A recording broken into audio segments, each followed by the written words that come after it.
And we begin with some breaking news tonight. A federal judge has temporarily blocked the city council's controversial ban on tear gas, pepper spray, and other crowd control measures from taking effect in Seattle this weekend. And that clears the way for law enforcement to use them ahead of several planned protests in the city.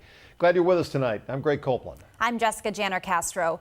The Department of Justice argued the ban would put the community at risk because officers wouldn't be able to de-escalate situations. And earlier today, Police Chief Carmen Best voiced similar concerns. The council legislation gives officers no ability to safely intercede to preserve property in the midst of a large and violent crowd. Allowing this behavior deeply troubles me. And in his ruling tonight, the judge said this is only temporary. The city and the federal government could be debating this in court again as early as next week.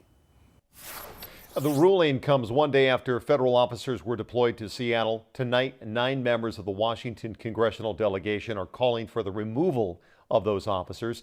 Senators Maria Cantwell, Patty Murray, and 7 representatives sent a letter to the acting head of the Department of Homeland Security writing, quote, "We believe that these deployments of federal agents and their tactics will only serve to escalate and prolong protests and result in more violence," end quote. Now, those agents are on standby in the city to protect federal buildings.